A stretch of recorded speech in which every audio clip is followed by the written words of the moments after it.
Good morning, everyone. Welcome to a joint seminar co-hosted by Stimson and the Canon Institute for Global Studies on a Post-Abe and Suga Japanese foreign policy. We are waiting for people to join the seminar, so we will get started in about a couple of minutes.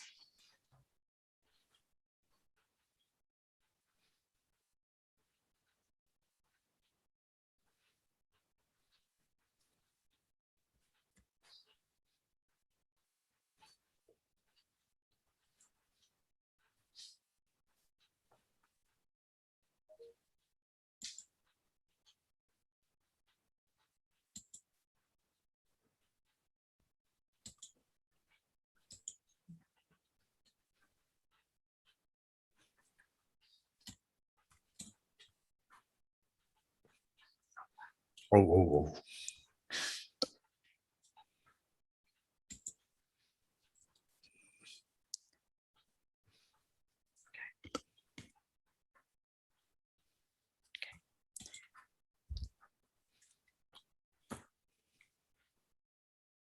Okay.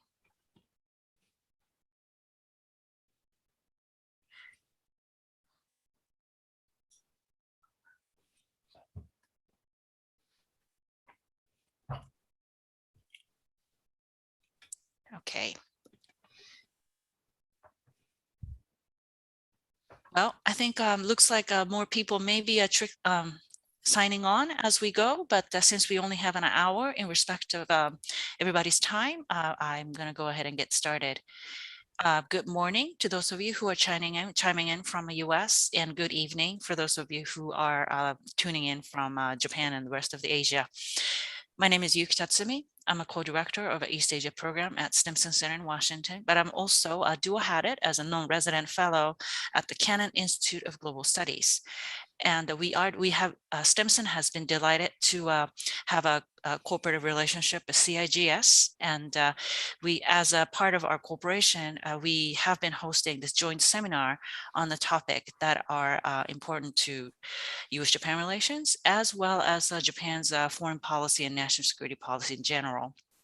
And as we all know, we are into the first several weeks of a new Prime Minister Kishida's cabinet, but then we're also eyeing the lower house election coming up in the next weekend.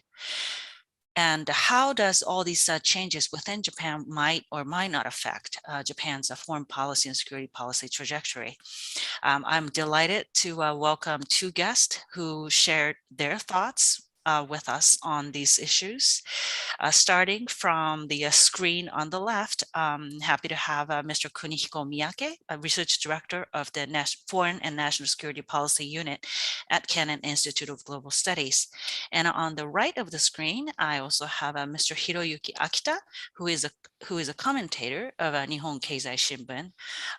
Miyake-san has been an old mentor of mine, and Akita-san has been an old friend. So it's always wonderful to welcome my friends and mentors to this occasions like this. A couple of ground rules. This is a public seminar. I will start off with a first couple of opening questions, but then after that, I am going to open it up immediately to the everybody else to ask your questions. If you look at the bottom of the screen, you will see Q&A icon. So please do use this icon to pose your question. I will not be able to monitor other button, which is chat. So please do not use this to pose a question to the presenter. Please only do use Q&A icon to do this. So with that, welcome, Miyake-san, Akita-san. Look forward to hearing your thoughts. Thank you for having us. Thank you for having us. Yeah. Let me start with you, Miyake-san. That Yes. as I was alluding to, we are into about second week of Mr. Kishida's cabinet. But so far, Mr. Kishida's foreign policy principles that he laid out in his policy speech to the Diet seems to indicate that he really kind of stays steady on the course that his predecessor, former Prime Minister Abe, kind of originally set, and then picked up further by Mr. Suga. So in your view, is there any major issues that could differentiate Mr. Kishida's foreign policy initiative from those of his predecessors? If you ask me whether Mr. Kishida's foreign policy would be different from or change, and the short answer is, of course, no. Okay, but I have to tell you the longer one. Longer answer is divided into three parts. Number one, first of all, it will not change because the international situation is getting worse and worse as far as Japan is concerned. See, the Americans are fighting in the Middle East in a war on terror for 20 years or longer. But while you were doing that, China is on the rise, and not necessarily in a peaceful way. And that's the reason why I think, I may be wrong. If I'm wrong, please correct me. My understanding is that the U.S. foreign policy priority is changing and shifting to the region of Indo-Pacific. So that's the reason why our foreign policy would not basically change. It's not Abe's policy, it's not Suga's policy, it's Japan's policy in the 2020s, period. So that's the first reason why it will not basically change. The second reason is the LDP's internal politics. As you may know, there's a sort of there was a presidential election inside the LDP. Then new intra-party sort of coalition is that it's K plus AAA. K means Kishida and Abe, Aso, and Amari, or whoever. So this is a new kind of coalition, and so this is a mixture of the at least four big shots, but they've been maintaining this almost similar positions. And Mr. Abe has his own idea. Mr. Aso may have some, but I think they are merging into one, and I think it won't be too different from Mr. Suga's and Mr. Abe's foreign policy. That's the reason why it's a LDP intra-party coalition. The third reason, it's also domestic. It has something to do with the opposition party. Unfortunately, fortunately, I would say fortunately, most of the opposition parties in this country, in my country now, are basically in favor of the Japan-US Security Treaty alliance. So the only exception could be the Communist Party. The Communist Party says we will abolish the US-Japan Security Treaty, then conclude another treaty of friendship or something like that, but it won't happen anyway. So other opposition parties are not as adamantly opposed to the security treaty with the United States anymore. So I think even I don't think it's going to happen, but even if the opposition party coalition would win the majority in the next general election, probably our foreign policy will not and maybe cannot change dramatically in a different direction. That's all I can say. Well, thank you, Miyake-san, for that comprehensive 30,000 feet kind of overview. Let me narrow the focus a little bit into Asia, and I would like to get your thoughts, Akita-san, on this. So Chinese President Xi Jinping was among the first foreign leaders, of course, after the President Biden, that Mr. Kishida spoke after assuming the office. And the same thing for, and I think South Korean president followed follows shortly after. So as we know, Japan's relationship with Beijing and Seoul has been rather on the complicated, more on the cool side. But how do you see, what do you think this kind of initial outreach from Mr. Kishida to those leaders to you suggest, and what he thinks of his government's policy toward China and South Korea? Thank you very much, first of all, having me. And I'm very relieved that Japan chose Kishida as a prime minister, not that Taro Kono, not because I'm a big fan of Kishida, but the Kishida is much easier to predict than Taro Kono. So before get to your question about the specific question about Japanese approach to China and South Korea, please let me echo Miyake-san's observation about overall Kishida foreign policy. In short, I think that it is not the Japanese Prime Minister, Kishida, or the Japanese government that will define Japanese foreign policy or security policy, but it is geopolitical change of Japan, surrounding Japan, that imposes Japanese leaders and government specific strategy. And that change includes three major important aspects that relate to China and South Korea or Korean Peninsula and so on. First change is the changing US military balance of power in the region. That has been leaning toward the Chinese side quite rapidly. And secondly, more and more serious nuclear threat coming from Korean Peninsula, North Korea. And thirdly, there is increasing risk of conflict surrounding Japan, especially Taiwan Strait. So all these unfavorable geopolitical changes combined together, I think Kishida has no other option than to pursue Abe's approach, both to China and also US and elsewhere.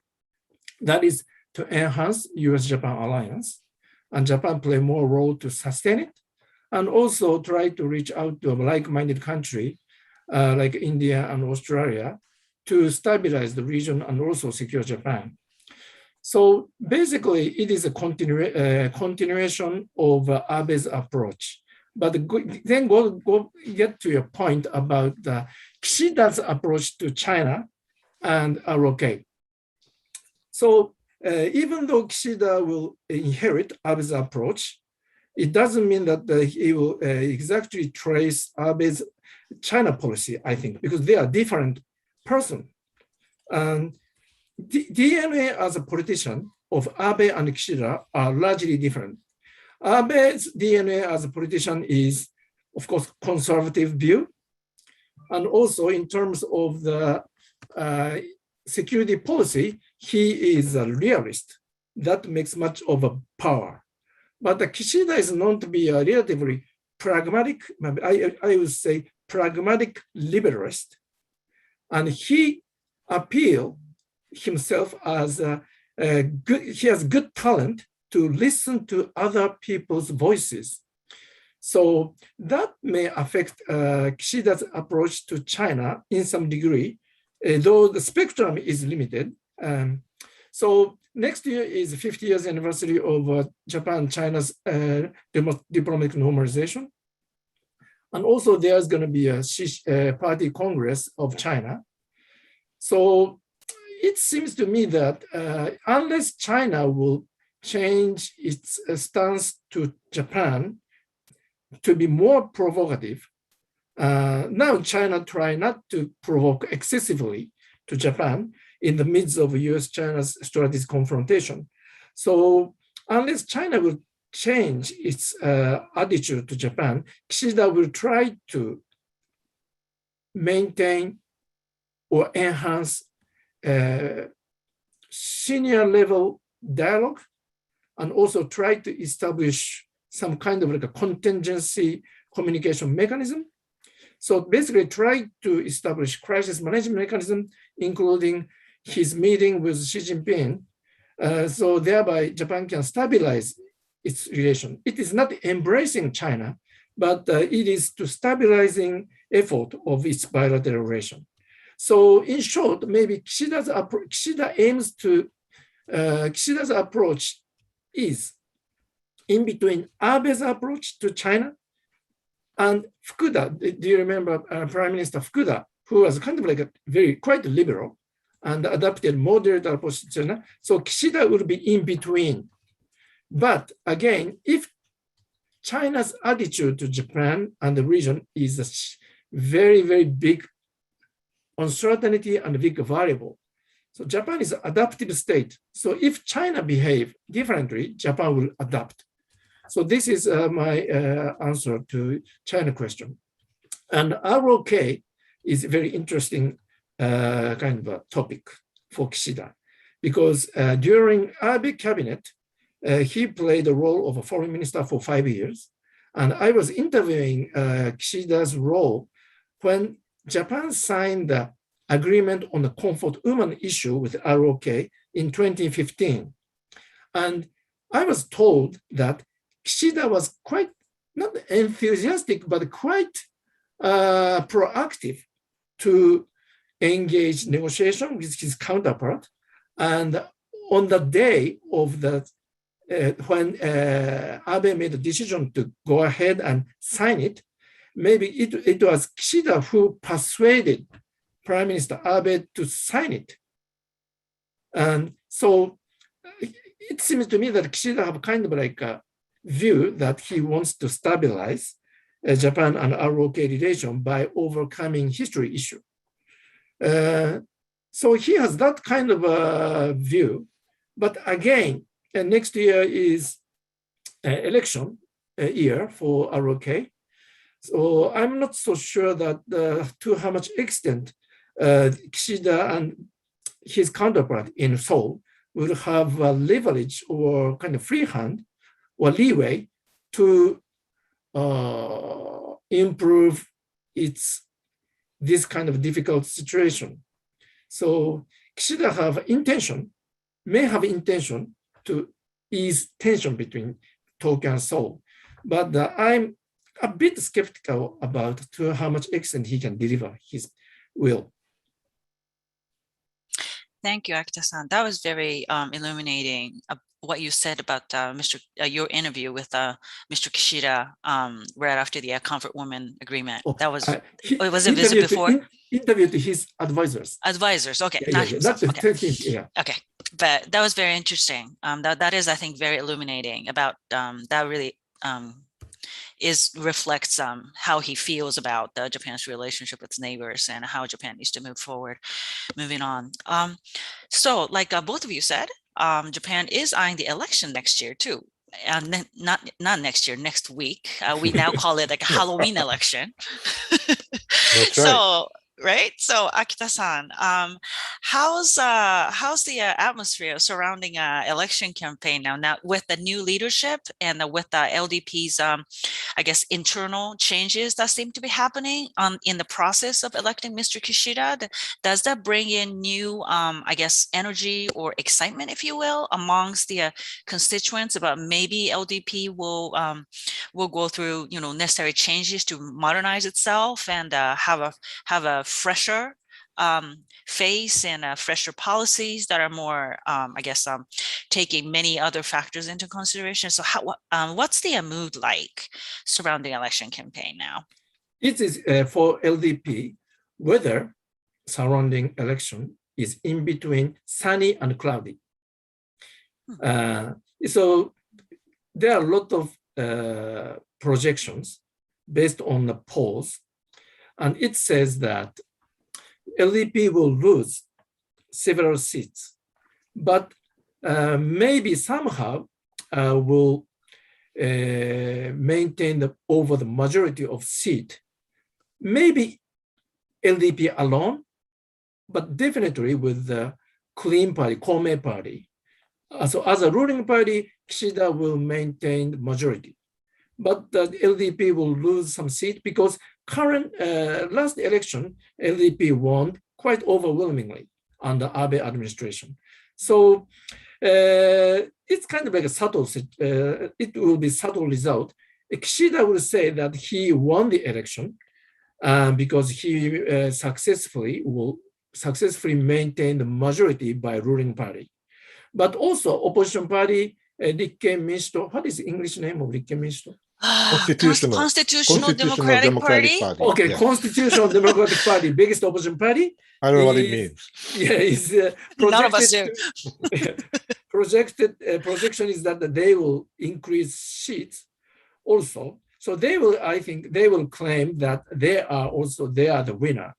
So in short, Kishida, maybe the result of the election will not change the situation or political picture so much.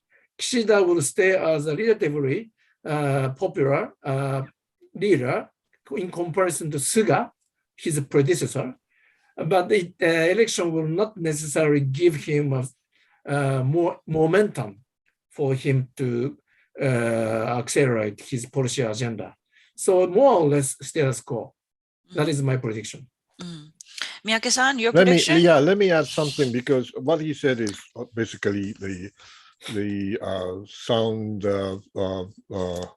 well-informed majority among views among the pundits. But I have a different, it's not a different view, but I want the listeners or audience to know what's happening in my country. You see, since the 1990s, we started losing 2 decades. And what is happening now is the erosion of the middle class. Okay, and Abenomics, which started in the 2010s, Abenomics did not stop the erosion, could not stop the erosion. So the erosion is still there. And the gap between the rich and poor is widening. I think it's a global phenomenon, but also it's happening in my country as well. And then came the pandemic. The COVID-19 accelerated this trend. So unfortunately, they are killing, the pandemic has killed 2 incumbent prime ministers in my country. And then we have a 3rd one now, but still we are facing the general election, and we are still suffering the decline in the productivity, and also the gap between the rich and poor is widening. So that's where we are. And for the past 9 years, Abe-san and Suga-san has been successfully maintained the status quo. But I think this time the voters may have a different view. So I agree that the loss of the LDP would not be as great as the opposition party members might wish, but still the popular votes are still, what shall I say, it's so difficult to predict. And that's the situation where we are now. Thank you both. We're going to get right into Q&A, and there's a perfect follow-up question from the audience on this one. So whoever, whichever one of you who wish to make this a bold prediction, what is your prediction for the number of seats that LDP will lose in the elections? And what is the threshold for Mr. Kishida to claim success? Like Akita-san said, it's going to be murky. Claim success or victory, or at least last longer than a year in the office. What is the minimum seat that you will predict that LDP needs to win for Mr. Kishida to be able to say that? Akita-san, dozo.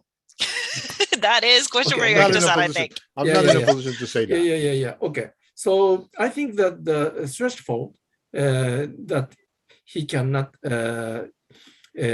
cross is that, in other words, he have to, if LDP lose less than,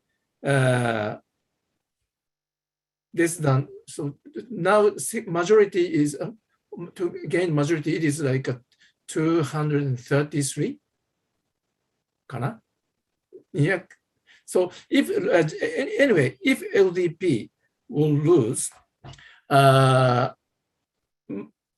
majority by ruling party together with Kometo, it is disaster, and he have to admit that he get defeated, and I don't think that he will be forced to resign, but it's going to be very, very difficult because LDP have to find another coalition partner in addition to Kometo. But my prediction is that it will not happen.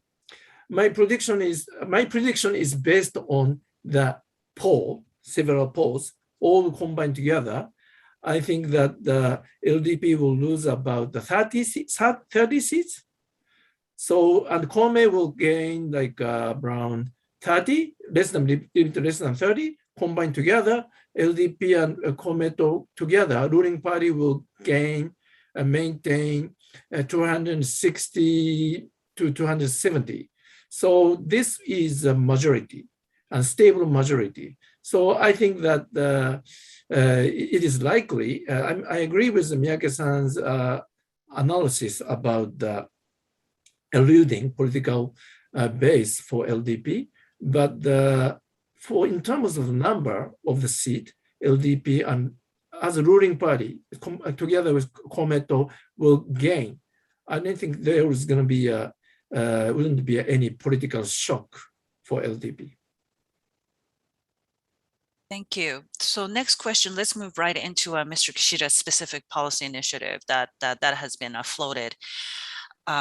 So many of us overseas were surprised to read the Reuters and other reporting of Mr. Kishida's intention. At least he seems to have an intention of doubling Japanese defense budget for closer to 2% of GDP.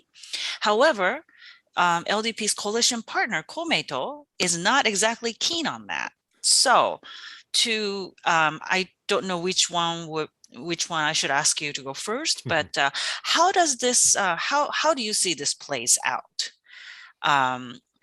It is clear that the Mr. Kishida would like to keep pushing the defense budget on upward tick, but how far can he really go, given the coalition partner's hesitation on it? Shall I go first? Yeah. And then maybe Miyake-san can add. And Miyake-san. So briefly, I think that the 2% GDP or defense budget he mentioned is a long-term goal. And of course, it is impossible for Japan to increase defense budget to be double in in a few years. But he's set a goal. And that is, of course, we know that it is kind of standard criteria for NATO members. So this is a long-term goal. And Kometo is sensitive about this kind of sensitive about too much leaning forward defense policy. But as for the budget, I don't think that Kometo will oppose so much. But what is more sensitive issue that Kishida committed is that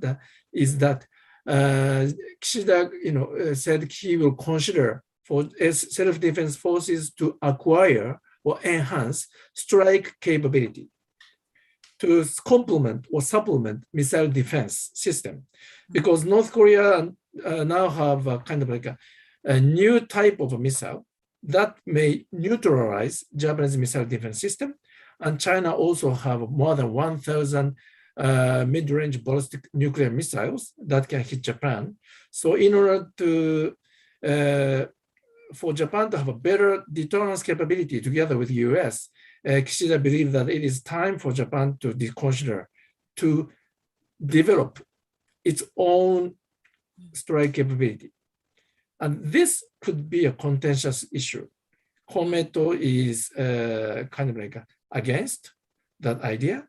And Abe tried to push for that policy, but he couldn't because of the Kometo's resistance. So defense issue is maybe it's not serious, doesn't cause serious friction, but strike capability issue will between LDP and Kometo. Anything to add, Miyake-san? Well, GDP 2% is the target of the NATO member states. And we are not part of the NATO, but still, of course, we need to increase defense budget anyway. And Kometo has been a pacifist political party for decades. And but they are part of the coalition as well. I think the problem is also qualitative and quantitative, both. 2% is one thing, but the more offensive, offense-oriented capability or deterrent capability is also something to be looked into. Thank you. Along that question, along this topic, several in the audience has highlighted the recent passage of Chinese and Russian ships through the Tsugaru Strait, and as also, Prime Minister Mr. Kishida has also directed his cabinet to start revising its national security strategy, along with the National Defense Program Guideline and Midterm Defense Program. So it is clear from these reporting as well, this movement of Chinese ships and Russian ships within, so close to the Japanese territory and passing right through. Akita-san already mentioned about the counter capability, attack capability, and then also to supplement the missile defense. But then what are the other areas that Miyake-san, I think, not put it nicely in a way that qualitative versus quantitative. What types, other kind of a qualitative change Japan needs to be pursuing in this more of an increasingly tense security situation in its right in its vicinity around its territory? I guess maybe I should go to Miyake-san first, yes, and then Akita-san to follow. Well, I need at least 3 hours to discuss this. No, you only have 5 minutes. 3 minutes. In a nutshell, we have to change the way we fight. We have been so used to the traditional, conventional way of fighting a war, but that is not going to happen in the next war in my neighborhood. So, okay, let the Chinese and Russian ships sail wherever they want. That's a gunboat diplomacy, and we are doing something similar as well. But the real war we may face in the next couple of years, a couple of decades, I don't know when, it will be completely different kind of war. And we should be ready for that. So we may not need as many aircraft carriers, for example, as possible. They are obsolete weapon systems. So we have to dramatically revolutionize the way of fighting a war in this part of the world, because the Americans have been fighting too long, too much on the ground against too not so strong an enemy for 3 decades. But we are facing a completely different kind of threat in our neighborhood. I think that I more or less echo Miyake-san's comment, but specifically on the national security strategies revision, it is the first time in 8 years, and it is a very consequential decision that Kishida will make toward the end of next year. And the biggest reason to revise national security strategy is exactly related to that, Tatsumi-san's, your question. That is to make a qualitative transformation of Japanese defense system or posture to happen. Concretely speaking, Japan will, I think, they have not started the discussion about the content of a national security strategies revision, but I predict that there will be more focus on asymmetric warfare capability together with conventional, such as cyber or space, and also unmanned undersea asset, and also drone, and so on. Of course, China is also investing a lot to those areas. But since Japan cannot compete against China's military quantitatively, so Japan will try to invest more to asymmetric warfare to deal with the very, very unfavorable military balance of power. And so in that context, it is also possessing or enhancing strike capability is also another way to improve Japanese position qualitatively. Now, as of today, Japan has been just relying on US to counterattack. But if Japan acquire counter-strike capability and if improve it, maybe it will help. I don't know to how much extent, but help to deter North Korea or maybe China together with US. So that is one of the essence of the revision of national security strategy, as I understand. Thank you very much for that illuminating. I mean, it is really, revision of national security strategy is really overdue after 8 years.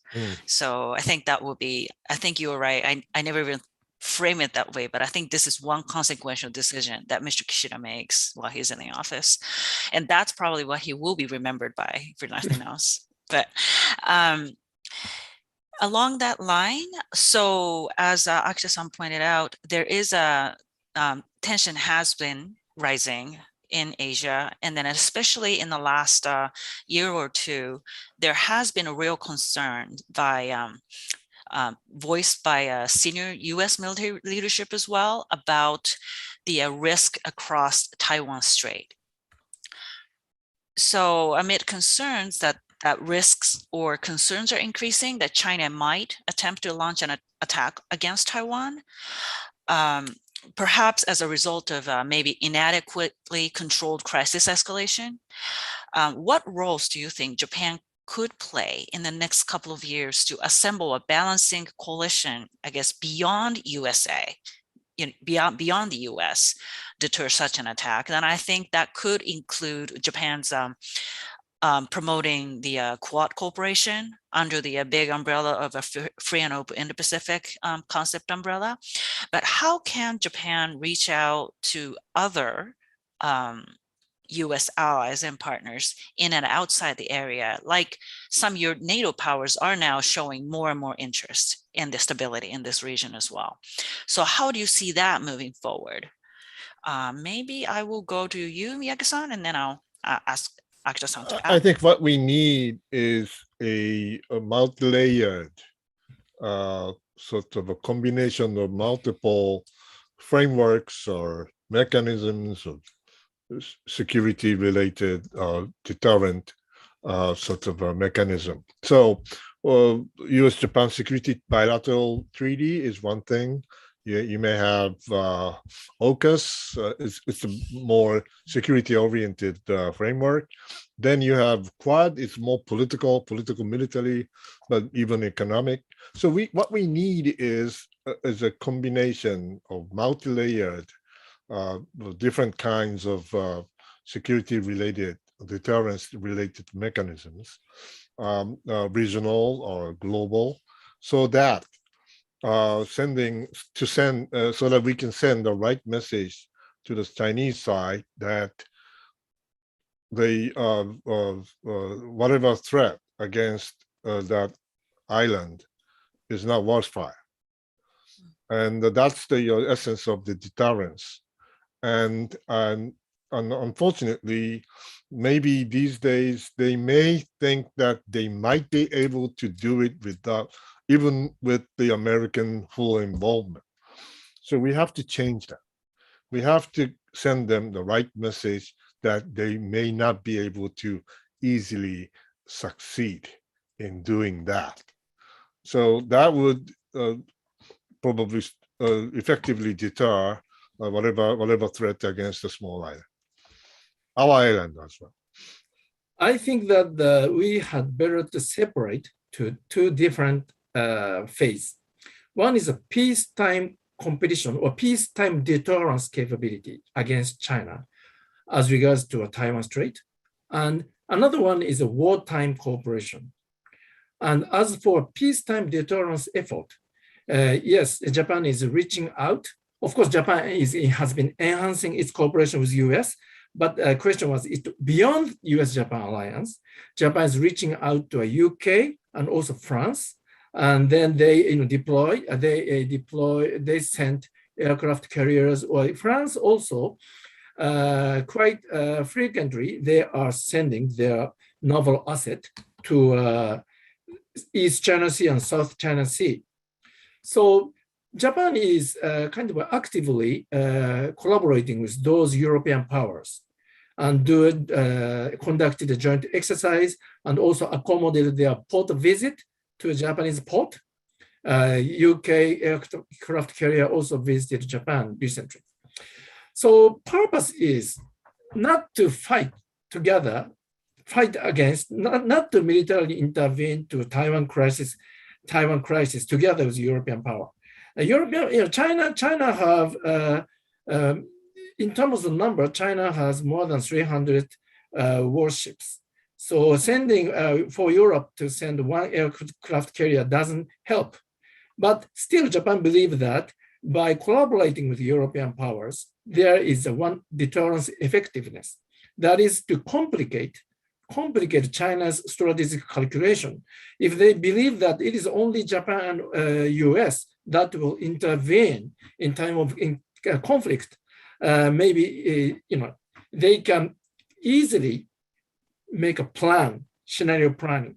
But if they have to take account of some France or UK maneuver or involvement, not necessarily in the Taiwan Strait, but maybe European powers will supplement a US military presence in the Mediterranean Sea or near the Indian Ocean by providing a surveillance and capability and so on, then that will free up US capability so that US can send more forces to Taiwan Strait. So complicating strategic calculation is the main purpose for Japan to reach out to European countries. But as for wartime cooperation, I think Japan assumed that it is, after all, it is US and Japan, maybe Australia, to collaborate, to deal with contingency. Japan will not, of course, never preemptively intervene, of course not. But I think there is kind of a common recognition now in the highest level of the Japanese government that when there were to be a war in Taiwan Strait, Japan will be quickly,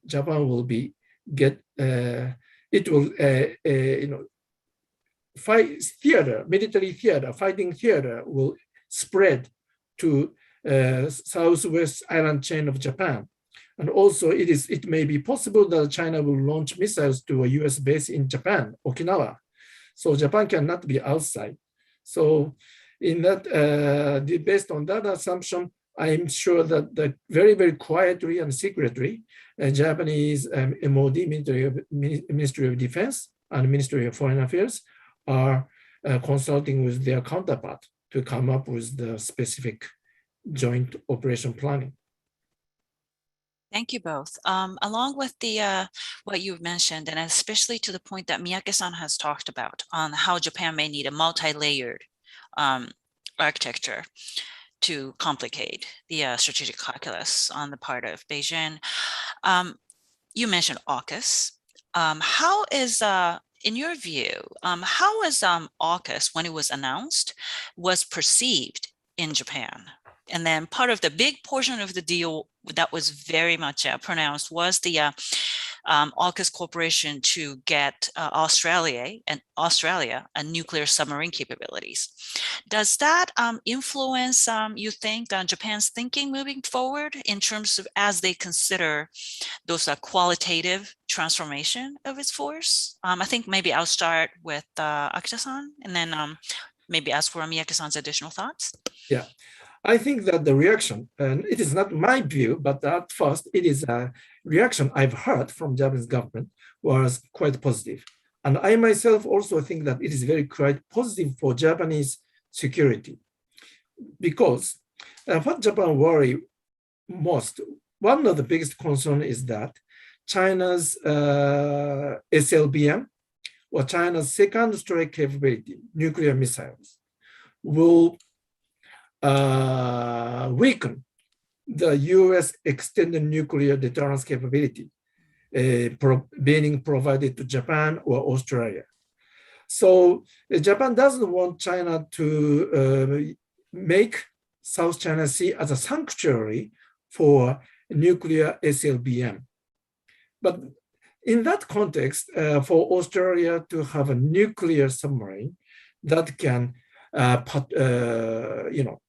can operate in a long distance and for a long time continuously, including South China Sea, is very, very favorable, not only for the South China Sea, but also for the Japanese US nuclear sustainability of US nuclear deterrence capability to Japan. So that is one of the element which Japan highly evaluate. Miyake-san, additional Very thoughts? briefly, AUKUS is nothing new. We fought the AUKUS alliance in the Pacific War in the 1940s, and they are a formidable alliance. Okay, the Australian Navy was part of the British Commonwealth Navy. So that's what China is going to face. And we should let them know that they are really formidable. Thank you. Quick question. So one of the new position that Mr. Kishida announced that he's creating is the cabinet minister position for economic security. What is the driving motivation factor for him to create that position? And then I have a couple of because of it's on the economic security, I have a couple of China economy / trade question to throw at you too. So let me start with the economic security minister position. Well, I don't know what they have in mind because he's just started working on it. But I think idea has been there for many, many years.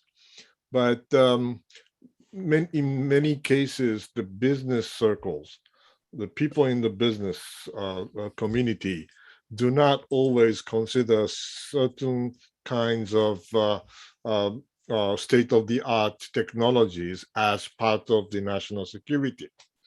So it's good to know, it's good for the government to point out and explain to the people that certain kinds of technologies are extremely important and we should consider it as part of our national security. Then we have to protect it. We have to make the best use of it. Not necessarily for the economic purposes, but also national security purposes. So I think finally, it's been decades we've been talking about it, but finally it's good for Mr. Kishida to make a proposal, and he's making that happen. I think people are working on the new legislation. I don't know what kind of legislation they're working on now, but it will be a matter of time that eventually they will submit the new bill to make the economic security more effective in my country. Akita-san, before I ask you to answer the question, there is a specific question that I would like you to kind of touch on, which is because you touched upon this in your opening initial remarks, which is the how China-Japan stabilizes a relationship, how Kishida wants to stabilize its relationship and so forth, and crisis communication mechanism. There has been some so there has been like very slow progress. Like Japan and China has been at this. At least Japan has been trying to do this with China for a long time. Is there anything that changed between this past efforts that Japan has been making and now to make it more likely that Japan and China can work something out? As for crisis management mechanism, it is moving very, very slowly, but not the significant progress. And also, as for communication at the senior level, still maybe partly because of this pandemic, but the exchange, mutual visit, or online meeting are happening, but very, very little. So I think that China is elephant, and Japan is a small animal.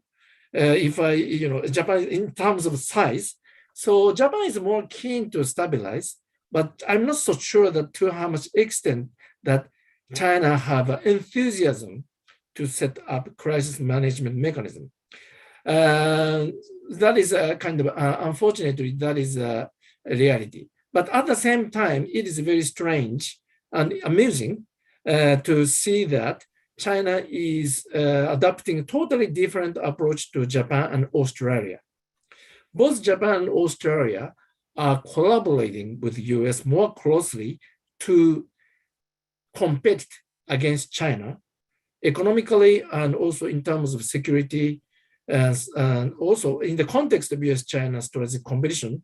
Both Japan and Australia are taking a side of US, but Australia is being bashed by China, almost like China is imposing a de facto economic sanction. While as I interviewed Japanese officials, so far Japan doesn't feel such a pressure or intimidation and so on, even underneath the table from Beijing. So maybe Beijing calculated that it is not good timing for them to provoke Japan, even counterproductive, because Japan will move even more closer to US, thereby then US-Japan alliance will get even far more strengthening. So it is passive good element from Beijing's for Japan-China's bilateral relation. But again, there aren't any proactive positive progress so far. Was Thank it you. Yeah, was it question you asked? Yeah, yes. And actually, coming right up in the economic realm, I do have a couple of several from the audience asking how do you both of you, either of you, see Kishida government's reaction would be if basically with China, Taiwan, and potentially South Korea too, to request to join CPTPP. So I think Well, I it's might. very simple. Yeah. Very simple. Okay. It's not that Japan will pick one of those. Okay, it will be a collective consensus decision whether or not to accept any country as a new member of the TPP. And there are many conditions, and probably Taiwan will be more likely to pass those tests, hundreds of tests, by the way.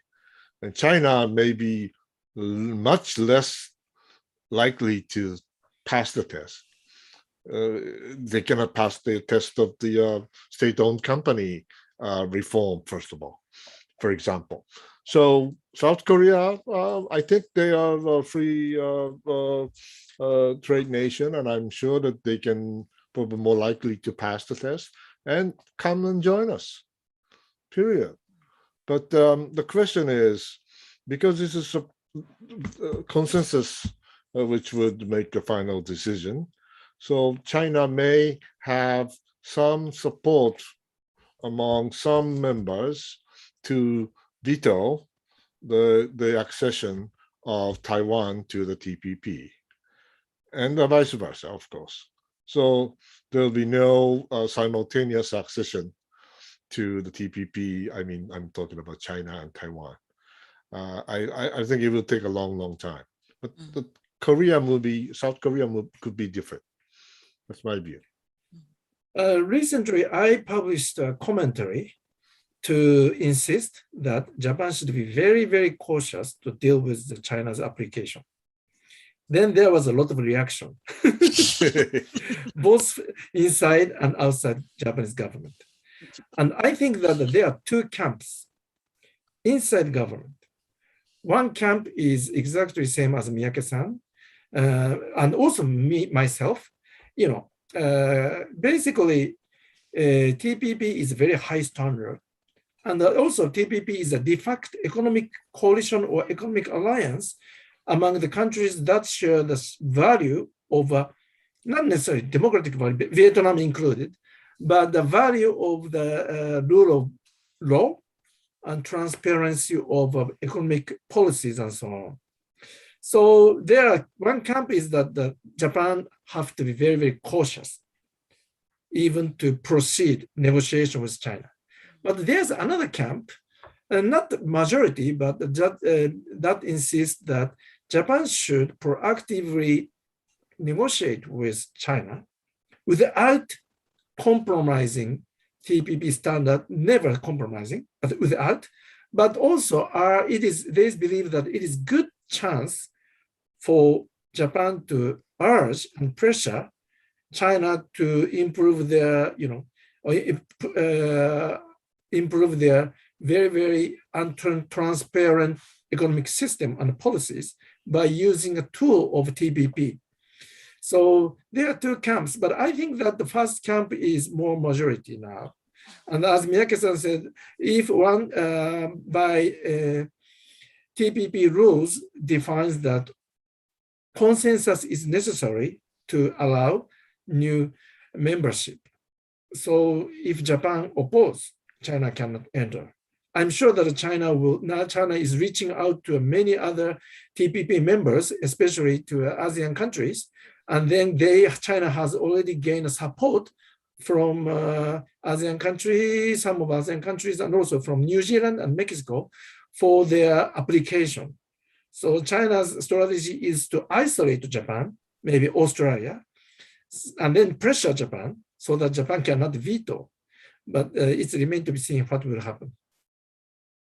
Interesting. Couple of questions about the more of a domestic politic factors right now going on, especially from the emerging from the process that elected Mr. Kishida going into lower house election next week. So two questions, quick questions. One is the last LDP presidential election is probably the first one that the Diet member didn't vote as a faction bloc. Is that suggestive of the how of a generational change that may be occurring that may have been triggered by Mr. Suga stepping down, like Tofu Ishin no Kai and others? So that's one question. Second question, more specifically on the lower house election. Can some of the local political party like Osaka or Tomin Fasto no Kai might gain traction for this kind of disenchanted voters from, they're not exactly excited about LDP or CDP. And can that actually complicate Mr. Kishida or LDP Komeito coalition's calculation of Diet, dynamics within the Diet beyond lower house election? I think that'll be more question to you, Akita-san, I think. Akita-san. Okay, for the second question first, it is likely that Ishin no Kai, I don't know the English name. What is Ishin? I think it's like, I don't know, Renewal Party? Renewal Party. Well, anyway, I have no idea. Relatively conservative opposition party, Ishin no Kai, may even double their seat. Well, anyway, they will increase their seat because of the reason you mentioned. There are many voters who are not satisfied both to LDP and also Rikken Minshito. So they will vote to Ishin as a third option. So that will complicate, I think, the strategy of opposition party rather than LDP, because Ishin no Kai is relatively conservative opposition party. So they agree with the revision of the constitution, and they agree with the policy to further enhance U.S.-Japan security alliances and so on. So there will be a more or less complementary. They will play complementary role for LDP rather than other liberal opposition party. So this is point number one. Point number two, that will also complicate Komeito party's position. If Komeito is very, very hesitant to support LDP's policy to increase defense budget or strike capability, maybe Ishin can collaborate with LDP over the head of Komeito, not soon, but in the long run. Not long run means in coming years. So Ishin will put the pressure on Komeito. Maybe it's even Ishin maybe could be a kind of like a soft coalition with LDP to achieve some kind of a conservative agenda. So that is my kind of short answer. And as for generational change, if Kishida steps down, definitely I'm sure that Kono Taro will run for the election again. And if he wins, it will definitely accelerate the generational change. Miyake-san, any thoughts to add to no? Okay. No. So this is quickly coming to an end of the hour, and then I have not been able to pick up. There are like 16 more questions that are remaining. So, and there's just no way I will be. I mean, I'm keeping monitoring. It keeps going up and up and up. So now this will have to be the last question from me, and maybe I'll ask Akita-san to go first, and I'll finish off with Miyake-san. So, as both of you alluded to, recent evolution of Japanese national security policy and foreign policy really is driven by the geostrategical change. It's really not Japan, it's not just Japan's own will that pushes these changes. Right. And one big change in this dynamic is this position of the United States in the world, Japan's ally. So in that regard, how was something like massive chaos that ensued when US withdrew from Afghanistan? How was that perceived in Japan? And how has, you think, affected the thinkings of national security professionals in the Japanese government as they look forward to make, either qualitative or quantitative, or maybe both, changes to how its security policy is being conducted? Akita-san first, and then Miyake-san to finish off. So it is a quite a big question to answer in a short time. But let's separate Japanese reaction to Afghan withdrawal, U.S. withdrawal from Afghanistan, and also another question is more like a long-term Japanese strategic evolution.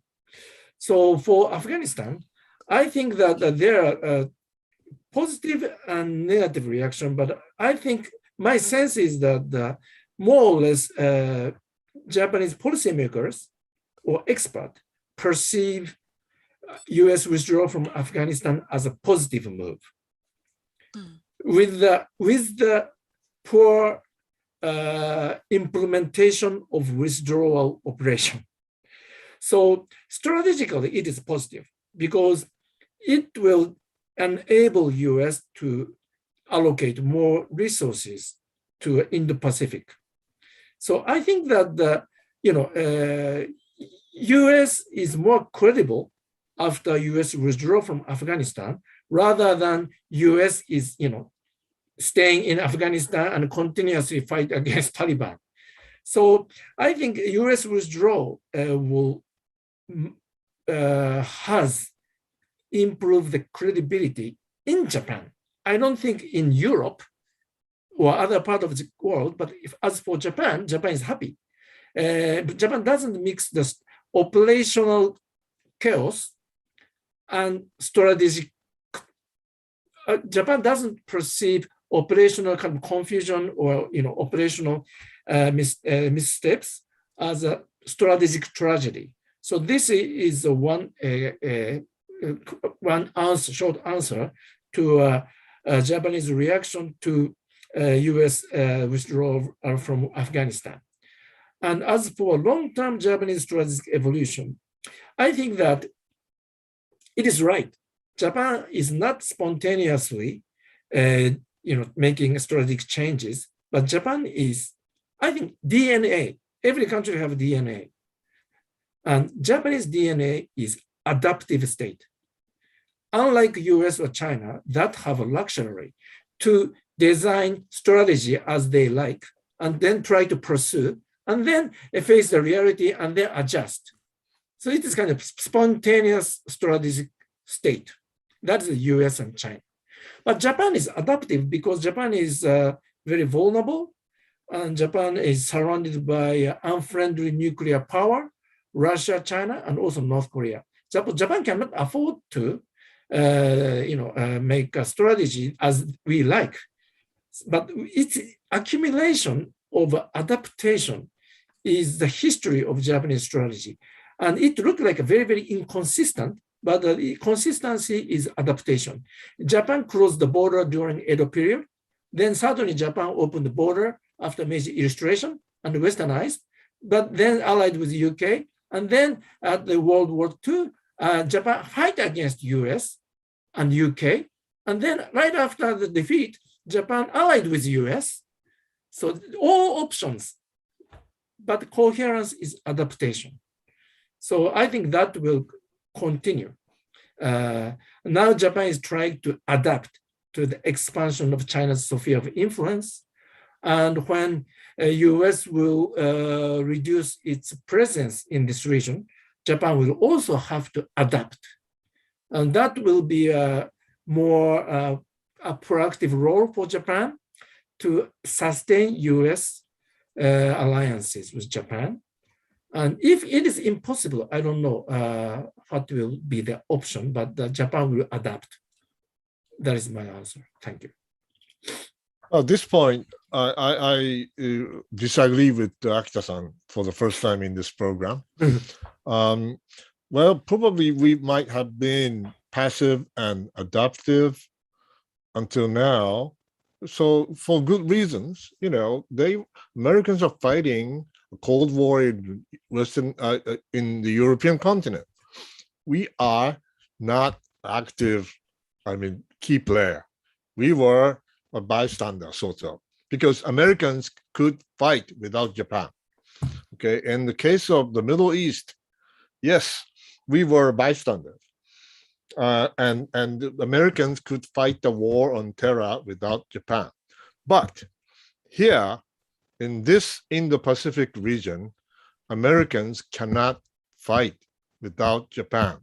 And Americans cannot deter China without Yokosuka, Sasebo, and Kadena, and Okinawa. Okay, so, and this is the first time since 1945, Japan has to be, whether we like it or not, has to be a key player because the theater is here, not in Europe, not in the Middle East anymore. The key player as Japan in this neighborhood. So that should dramatically change the Japanese defense posture, and the adaptiveness or passiveness should be gone, because we cannot afford doing that anymore. Let me repeat. So for me, I totally, actually, Miyake-san disagree. This is very good for this kind of webinar. Most boring webinar is that all panelists agree. So it is good. But actually, I agree with Miyake-san's observation, but I call it adaptation. Let's change Japanese adaptation to play more proactive role but it is adaptation to the changing balance of power. Maybe somebody call it spontaneous strategic move, but for me, it is strategic adaptation. Well, unfortunately, there's no disagreement. Oh, Oh, almost a second. I thought that this webinar is going to end up in excitement with two of you disagreeing. Yuki-san, yes. we have to do this again after the Yes. general election. Yes, I very much agree. And my deep apologies for those of you whose question I could not pick up. There were just too many. But that is a sign of how We'll do that next time. thought-provoking your remarks are. So yes, indeed, very much like to welcome maybe both of you back and maybe add someone else who can come in from completely different angle this time to mix it up a little bit next time after the general election. But thank you, Miyake-san, Akita-san. It's wonderful to see both of you. And thank you, everybody, for joining us on this webinar. Thank you very much. And we'll see you very soon next time. Thank you. Thank you for tuning in.